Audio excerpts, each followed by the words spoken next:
जय जय श्री हरि भक्तजनों आइए आपको एकादशी व्रत का महात्म्य नामक पुस्तक से, जो कि गीता प्रेस गोरखपुर द्वारा प्रकाशित की गई है, उससे हम आपको पद्मा एकादशी का महात्म्य सुनाते हैं।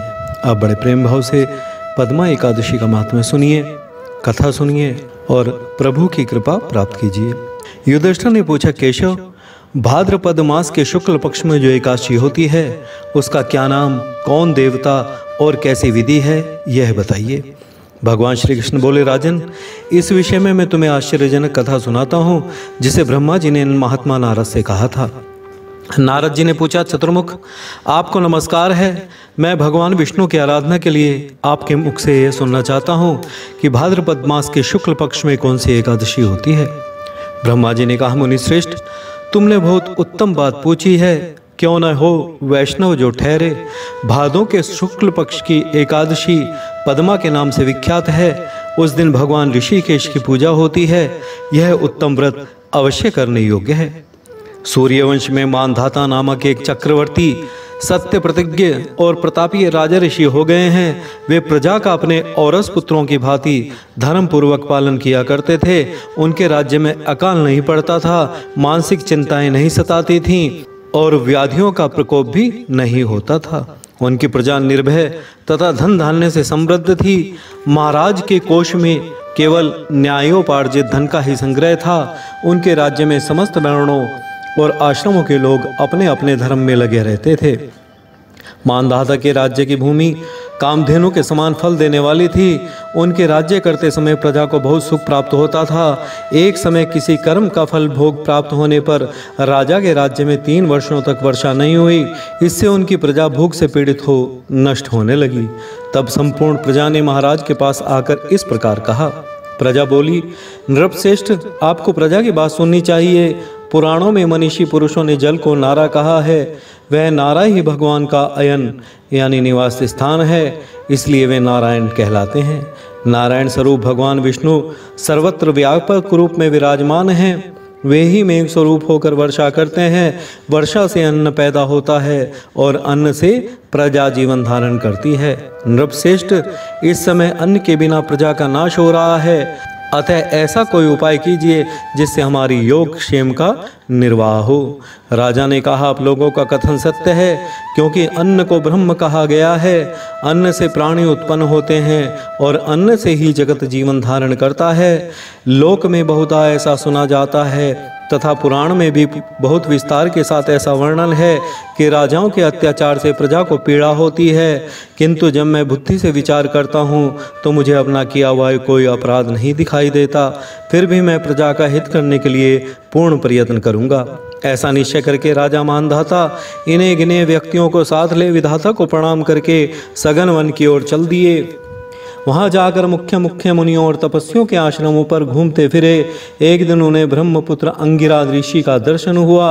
उन पर दृष्टि पड़ते ही राजा हर्ष में भरकर अपने वाहन से उतर पड़े और इंद्रियों को वश में रखते हुए दोनों हाथ जोड़कर उन्होंने मुनि के चरणों में प्रणाम किया। मुनि ने भी स्वस्ति कहकर राजा का अभिनंदन किया और उनके राज्य के 7 अंगों की कुशल पूछी। राजा ने अपनी कुशल बताकर मुनि के स्वास्थ्य का समाचार पूछा। मुनि ने राजा को आसन और अर्घ्य दिया। उन्हें ग्रहण करके जब वे मुनि के समीप बैठे तो उन्होंने इनके आगमन का कारण पूछा। तब राजा ने कहा, भगवान, मैं धर्मानुकूल प्रणाली से पृथ्वी का पालन कर रहा था, फिर भी मेरे राज्य में वर्षा का अभाव हो गया। इसका क्या कारण है, इस बात को मैं नहीं जानता। ऋषि बोले, राजन, यह सब युगों में उत्तम सत्य युग है। इसमें सब लोग परमात्मा के चिंतन में लगे रहते हैं तथा इस समय धर्म अपने चारों चरणों से युक्त होता है। इस युग में केवल ब्राह्मण ही तपस्वी होते हैं, दूसरे लोग नहीं। किंतु महाराज, तुम्हारे राज्य में है शूद्र तपस्या करता है, इसी कारण मेघ पानी नहीं बरसाते। तुम इसके प्रतिकार का यत्न करो जिससे यह अनावृष्टि का दोष शांत हो जाए। राजा ने कहा, मुनिवर, एक तो यह तपस्या में लगा है, दूसरे निरपराध है, अतः मैं इसका अनिष्ट नहीं करूंगा। आप उक्त दोष को शांत करने वाले किसी धर्म का उपदेश कीजिए। ऋषि बोले, राजन, यदि ऐसी बात है तो एकादशी का व्रत करो। भाद्रपद मास के शुक्ल पक्ष में जो पद्मा नाम से विख्यात एकादशी होती है, उसके व्रत के प्रभाव से निश्चय ही उत्तम वृष्टि होगी। नरेश, तुम अपनी प्रजा और परिजनों के साथ इसका व्रत करो। बोलिए विष्णु भगवान की जय, एकादशी मैया की जय। ऋषि का यह वचन सुनकर राजा अपने घर लौट आए। उन्होंने चारों वर्णों की समस्त प्रजाओं के साथ भादों के शुक्ल पक्ष की पद्मा एकादशी का व्रत किया। इस प्रकार व्रत करने पर मेघ पानी बरसाने लगे, पृथ्वी जल से आप लावित हो गई और हरी भरी खेती से सुशोभित होने लगी। इस व्रत के प्रभाव से सब लोग सुखी हो गए। भगवान श्री कृष्ण कहते हैं, राजन, इस कारण इस उत्तम व्रत का अनुष्ठान अवश्य करना चाहिए।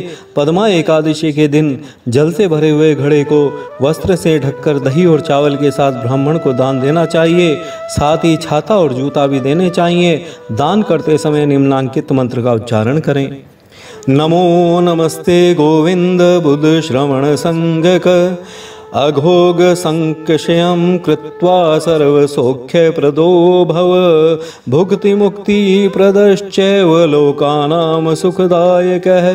अर्थात बुधवार और श्रवण नक्षत्र के योग से युक्त द्वादशी के दिन बुध श्रवण नाम धारण करने वाले भगवान गोविंद आपको नमस्कार है, नमस्कार है। मेरी पाप राशि का नाश करके आप मुझे सब प्रकार के सुख प्रदान करें। आप पुण्यात्मा जनों को भोग और मोक्ष प्रदान करने वाले तथा सुखदायक हैं। राजन, इसके पढ़ने और सुनने से मनुष्य सब पापों से मुक्त हो जाता है। बोलिए एकादशी महात्म्य की जय, एकादशी मैया की जय, विष्णु भगवान की जय, लक्ष्मी मैया की जय, राधे रानी की जय, श्री कृष्ण कन्हैया लाल की जय। आज के आनंद की जय, भक्त और भगवान की जय, सच्चे दरबार की जय। जय जय श्री राधे, जय जय श्री राधे, जय जय श्री राधे श्याम। आइए भक्तजनों, बड़े प्रेम भाव से श्री कृष्ण जी का एक भजन सुनते हैं और आप श्री कृष्ण की कृपा प्राप्त कीजिए। जय जय श्री हरि, जय श्री कृष्ण।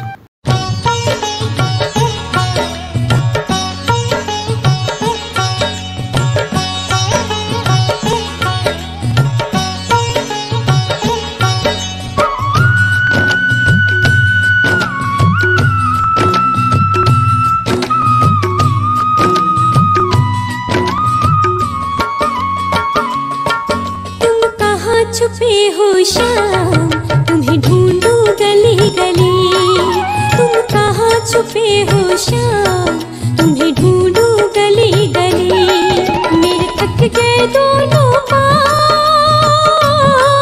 मेरे थक गए दोनों पाँव, तुम्हें ढूंढूं गली गली। तुम कहाँ छुपे हो श्याम, तुम्हें ढूंढूं गली गली। हो तुम कहाँ छुपे हो श्याम, तुम्हें ढूंढूं गली गली।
छुपे हो श्याम, तुम्हें ढूंढूं गली गली। हो तुम कहाँ छुपे हो श्याम, तुम्हें ढूंढूं गली गली।